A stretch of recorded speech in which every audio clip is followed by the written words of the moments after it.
জয় গুরু। শুভ সকাল। আজ 14ই শ্রাবণ, শুক্রবার। আমাদের পুরুষোত্তম ঘরণী জগজ্জননী শ্রী শ্রী বর্মার জন্মদিন। 1301 সালে ধোপাদহ গ্রামে 14ই শ্রাবণ রবিবার কৃষ্ণা দ্বাদশী তিথিতে এক বর্ষামুখর দিনে তিনি এই ধরাধামে অবতীর্ণ হয়েছিলেন। পিতা ছিলেন রামগোপাল ভট্টাচার্য, মাতা ত্রিনয়নী দেবী। তিনি ছোটোবেলায় যখন জন্ম নিয়েছিলেন এতই ফর্সা ছিলেন স্ফটিকের মতন, ওই জন্য তার নাম দেওয়া হয়েছিল ফুটকি। ছোটোবেলায় তিনি এত সুন্দর দেখতে ছিলেন যে নিজে আত্মীয় স্বজন তো বটেই, পাড়া প্রতিবেশীরাও তাকে কোলে নিয়ে যেন বুকে শান্তি ফিরে পেত। মাত্র 12 বছর বয়সে পুরুষোত্তম ঘরণী হয়ে তিনি ঠাকুরের গৃহে আসেন। নিষ্ঠা, ধর্ম, শুশ্রূষা, সেবা, সাহায্য, সংরক্ষণ, প্রেরণা, প্রজনন, এই 8টি গুণে বৈশিষ্ট্য হয়ে তিনি জগজ্জননী বর্মা হয়ে ওঠেন আস্তে আস্তে। তাই তার চরণের নয়, তার চলনের পূজা করে আমাদের জীবন সার্থক করি। চলো মায়েরা সব, আজকে আমরা সবাই মিলে একসাথে মাতৃ সম্মেলন করি। জয় গুরু। এই দেখো বন্ধুরা, চলে এসেছি তোমাদের সামনে, দেখতে পাচ্ছ? চলো এবার মন্দিরে যাব। এখন বাজছে 10টা 5, 10টা 10-15 বেরোবে বলেছে। আমার অনেকক্ষণই হয়ে গেছে, সমস্ত ছেড়ে নিয়েছি। আজকে ওখানেই খাওয়া দাওয়ার ব্যবস্থা আছে। চলো কী কী দেখাতে পারি দেখাই, সঙ্গে থেকো। জয় গুরু। পুরুষোত্তম এর ঘরণী শ্রী শ্রী বর্মায়ের আমরা জন্মদিনে আজকে মন্দিরে এখন চলে এসেছি। এই যে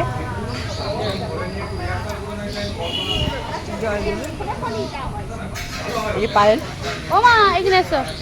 জয়গুরু সকলকে আমার জয়গুরু।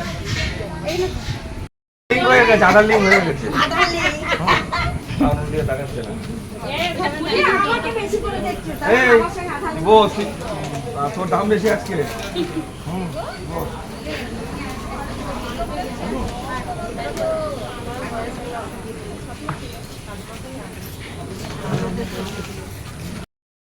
धड़ले बैठक स्वामी अद्भुति राधा निरख निहार आवरण कोई रख सके सौभाग्य पार गुप्त रूप जहा धुरिया राधा स्वामी नाम बिना मेहर नाही कहे रहा कोई विश्राम করু বন্ধু গিরাধা স্বামী আগে যিনি বড় তাপ জীব মুজাগে বারংবার করু করুণাম সদ্গুরু পদধাম শতধাম নিজ ধাম আয় ভজন নাম লাগাই হামসে চড়াই শব্দ দিরায়া সুরত গোদাই করণ ভরণ শেরাচা। অর্থ মান যশ ইত্যাদি পাওয়ার আশায় আমার ঠাকুর সাজিয়ে ভক্ত হও না, সাবধানও ঠকবে। তোমার ঠাকুরত্ব না জাগলে কেহ তোমার কেন্দ্র নয়, ঠাকুরও নয়। ফাঁকি দিলেই পেতে হবে তা। যদি ভালো চাও তো জ্ঞানাভিমান ছাড়ো, সবার কথা শোনো, আর যা তোমার হৃদয়ে বিস্তারে সাহায্য করে তাই করো। জ্ঞানাভিমান জ্ঞানের যত অন্তরায়, আর কোনো রিপু তত নয়। যদি শিক্ষা দিতে চাও তবে কখনো শিক্ষক হতে চেও না। আমি শিক্ষক, এই অহংকার কাউকে শিখতে দেয় না। অহংকে যত দূরে রাখবে তোমার জ্ঞানের বা দর্শনের পাল্লা তত বিস্তার হবে। অহংটা যখনই মিলিয়ে যায় জীব তখন সর্বগুণ সম্পূর্ণ নির্গুণ হয়। জয় গুরু।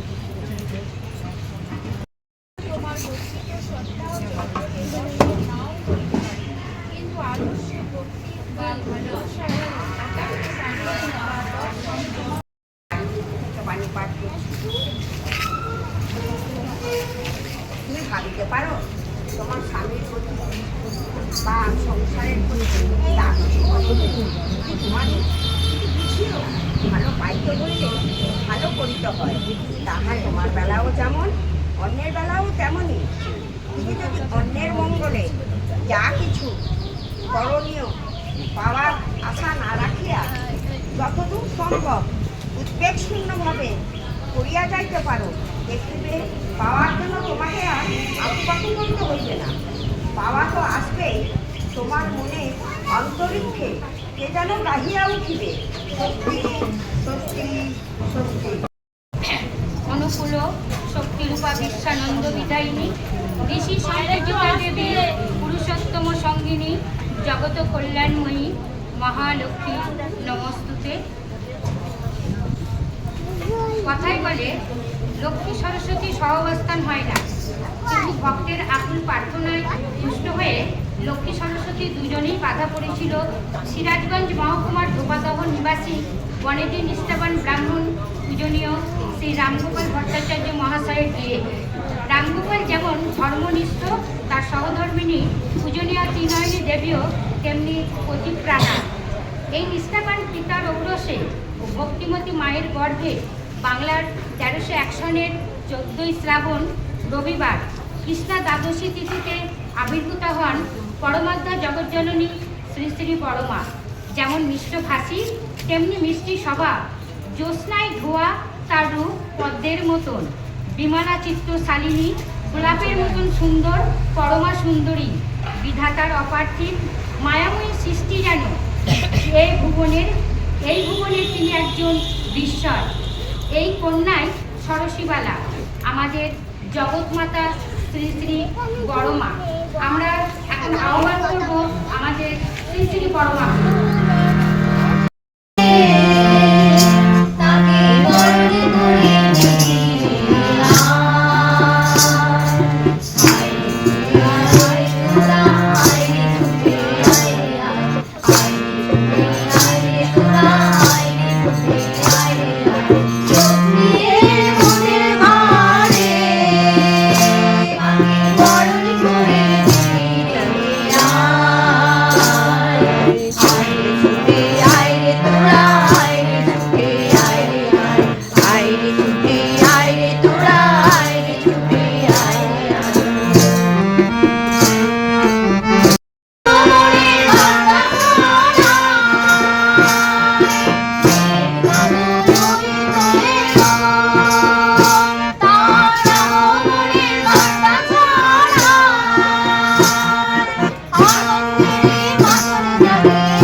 পরম পূজ্য পাদ বরদার চরণে কর্তব্য নাম পরম পূজ্য পাদ আচার্য দেবের চরণে কোটি কোটি প্রণাম।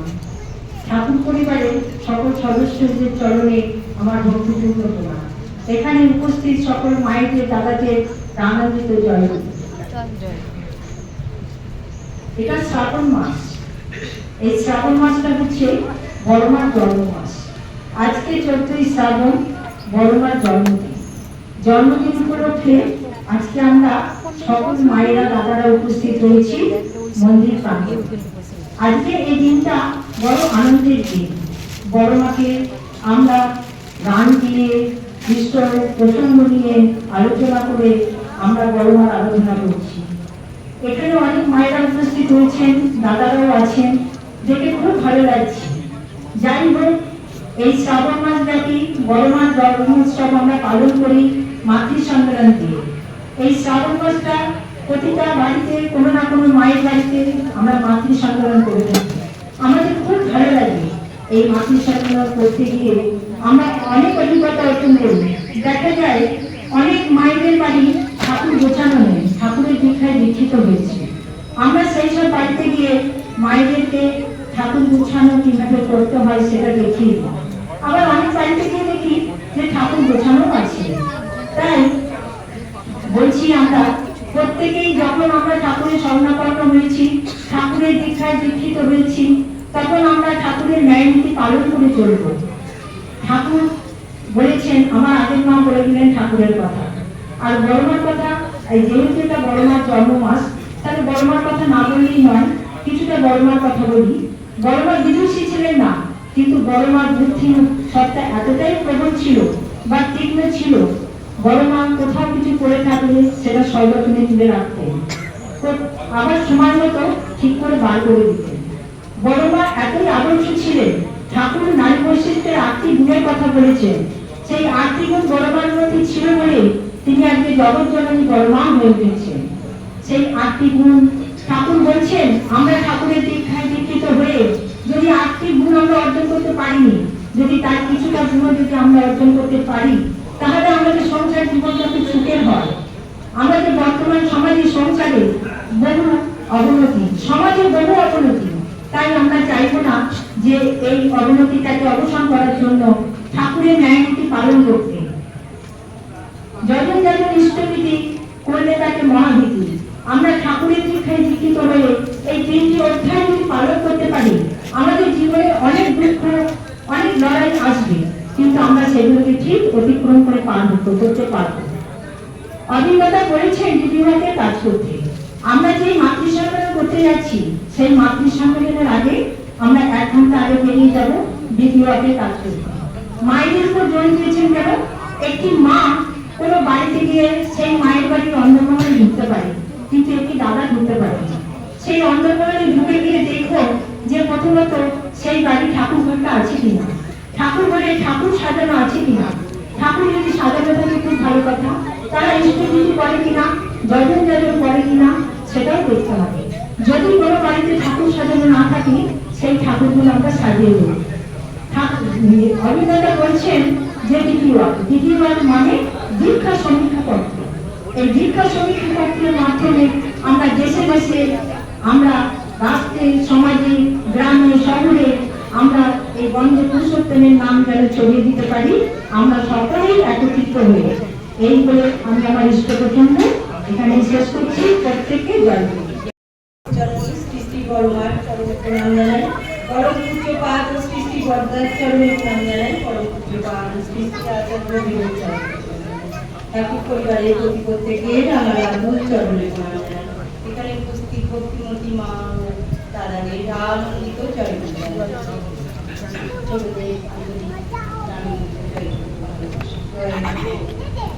আমি আজ বড়মার শুভ আবির্ভাব 33তম আবির্ভাব দিবসে এই উৎসবে কেন্দ্র মন্দিরে উপস্থিত হতে পেরে খুব আনন্দ লাগছে।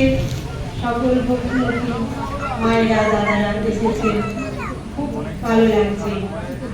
আরো আরো মায়েরা যারা উপস্থিত হতে পারেনি বা দাদারা এখনো আসছেন, খুব ভালো লাগছে। আমরা এখন এই যে শুভ মা বলে গেলেন আগের মা, সেইভাবেই আমরা শুভ মাতৃ সম্মেলন করা হচ্ছে বড়মার আবির্ভাব যে মাসে, সেই মাসে আমরা প্রত্যেককেই ছোট ছোট গ্রুপ করে মাতৃ সম্মেলন প্রত্যেকেই করছি। আচার্য নির্দেশ পালন করার চেষ্টা করছি। আমরা 1 ঘন্টা আগে যাওয়ার চেষ্টা, রাস্তাঘাটে দেখা, মানুষদেরকে বলা, বা ডিফল্টটা দাদা মায়েদের বাড়িতে গিয়ে তাদেরকে জাগরণ করা, আবার সঙ্গীতি শুরু করছে, বা প্রার্থনা টাইম হয়ে গেলে প্রার্থনার টাইমে প্রার্থনা করে আসা হচ্ছে। তো মাতৃ সম্মেলন তো করা হচ্ছে, আবার ডিভিআর করে এগুলো আমরা করার চেষ্টা করছি। আর খুব ভালো লাগছে মায়েরা সবাই মিলে আগে যাওয়ার চেষ্টা, রাস্তাঘাটে দেখা, মানুষদেরকে বলা, বা ডিফল্টটা দাদা মায়েদের বাড়িতে গিয়ে তাদেরকে জাগরণ করা, আবারও বিশ্বভীতি শুরু করছে, বা প্রার্থনা টাইম হয়ে গেলে প্রার্থনার টাইমে প্রার্থনা করে আসা হচ্ছে। তো মাতৃ সম্মেলন তো করা হচ্ছে, আবার ডিভিআর করে এগুলো আমরা করার চেষ্টা করছি। আর খুব ভালো লাগছে মায়েরা সবাই মিলে সকাল থেকে সেই হুড়োহুড়ি করে কাজকর্ম করে যে কি আনন্দ, যারা পারে তারা বুঝতে কোনোদিনই পারেনি আর পারবেও না। তো তারাও খুব সুন্দরভাবে সৎসঙ্গ করতে পারেন। আর ঠাকুরের যে মানুষগুলো হারিয়ে গেলে ফিরিয়ে দিতে পারি, এটাই আমাদের সকলেরই প্রার্থনা। সব সময় কাজে কর্মে অজপার নামটা তো মায়েরা করতে পারেন, অদীক্ষিত মা, দীক্ষিত মা, প্রত্যেক মাকে এগুলো আমরা করছি, খুব আনন্দ লাগে। হ্যাঁ, জানিয়ে আমি ছোট্ট কথা শেষ করছি। পৃষ্ঠ কথা তো অগাধ সমুদ্রের মতো, আমি সেরকম কিছু বলতে পারছি না, তবে এখানে বিরাম রাখছি। আমার দাদা মায়েরা আছেন, অনেক সকলেই বলবেন। পরমাত্মা জগজ্জননী শ্রী শ্রী বর্মাচরণ কোটি কোটি প্রণাম। পরম পূজ্য পাদ শ্রী শ্রী বর্দাচরণ কোটি কোটি প্রণাম। বর্তমান আচার্য দেবের চরণে আমার কোটি কোটি প্রণাম। আমার গুরু পরিবারের সকলের চরণে আমার কোটি কোটি প্রণাম। এখানে সকল উপস্থিত দাদা ও মায়েদের আমার আনন্দিত জয় গুরু জানিয়ে আমি কিছু বলার চেষ্টা করছি। সবাই বলে আমার শুনতে খুব ভালো লাগে, আমি যেমন করে গুছিয়ে তেমন বলতে পারি না, কিন্তু ঠাকুরকে ধরেছি, একটু বলার চেষ্টা করছি। ঠাকুরকে ধরেছি, ঠাকুরের যজন যাজন ইষ্টবিধি স্বস্তৈরি সাজাটা, এগুলো যদি আমরা মেনে চলতে পারি, আমাদের জীবনের জন্য আর কোনো চিন্তা নেই। আমরা ঠাকুরকে ধরে আমরা সবাই ভালো আছি, তাই তো মা? সবাই ভালো আছি তো? ঠাকুরকে ধরে আনন্দে আছি তো? হ্যাঁ, পরম পিতা আমাদের ঠাকুর বড় ভাই মানে অত্যন্ত আশীর্বাদ, অত্যন্ত দয়া, আমরা খুব ভালো আছি, আনন্দে আছি। আমরা যখন মানে ঠাকুরের যখন আমি ধরেছি, আমি যখন ভাড়া বাড়িতে ছিলাম, কিন্তু চাকরি পেয়েছে, খুব ভালো জায়গায় চাকরি পেয়েছে, কিন্তু পাড়ার লোকে হিংসা করে তাকে বিষ খাইয়ে দিয়েছে। তা সে বিষ খাইয়ে দিয়ে আইসিইউতে তাকে ভর্তি করা হয়েছে।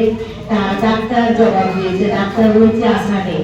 দিয়ে বাবাটা বহু চেষ্টা করেছে, বাবা ডাক্তার বলেছে বাবার মধ্যে কোনো আশা নেই। বাবা তখন ছুটে ছুটে আচার্য দেবের কাছে এসেছে, এসে বলছে ঠাকুরের কাছে প্রার্থনা করেছে, হে ঠাকুর আমার সন্তানের প্রাণ ভিক্ষা দাও, আমি তোমার কাছে প্রাণ ভিক্ষা চাইছে। তা তখন আচার্য তখন বলছে, তা আচার্য তুমি কাছেরই মানুষ, তা বলছে কেন প্রাণ ভিক্ষা চাই ঠাকুরের কাছে, কেন? হ্যাঁ, বলছে ডাক্তার কি বলেছে? বলেছে আশা নেই। বলছে তুমি বাবা তোমার মনে কি বলছে? বলছে আশা নেই।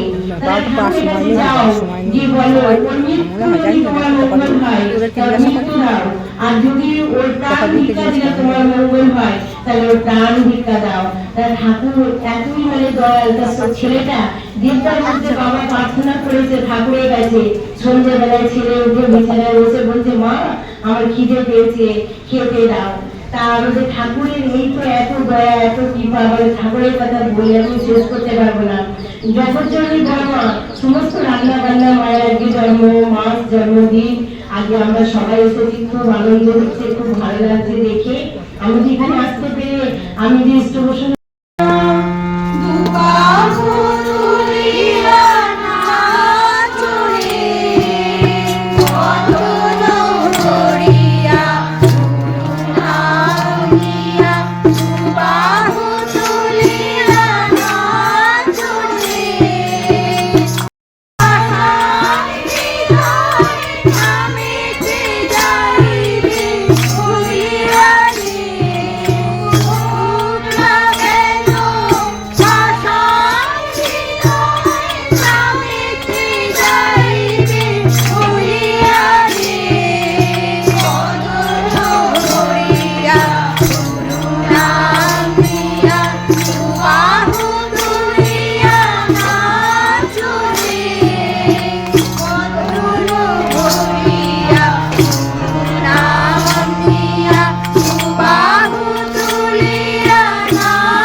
জয় পরম পূজ্যপাদ শ্রী শ্রী বর্দা কি জয় পরম পূজ্যপাদ শ্রী শ্রী আচার্য দেব কি জয় পরম পূজ্যপাদ শ্রী শ্রী আচার্য দেব কি জয় পরম পূজ্যপাদ শ্রী শ্রী আচার্য দেব কি জয় বন্দে পুরুষোত্তম বন্দে পুরুষোত্তম বন্দে পুরুষোত্তম বন্দে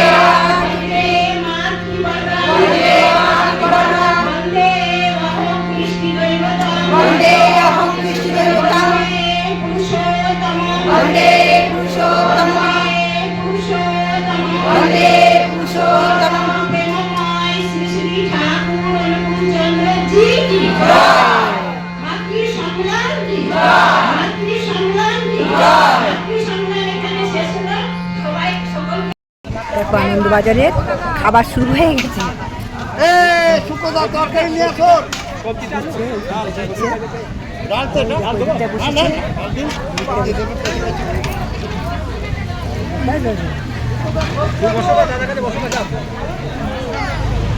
ওই দেখো পায়েল বসে আছে। ভাত আর ডাল দিয়েছে, সমস্ত সবজি দিয়ে ডাল এখন দেওয়া হয়েছে, সবজি আসছে খেতে লাগিয়ে দেখাচ্ছি আর কি আছে।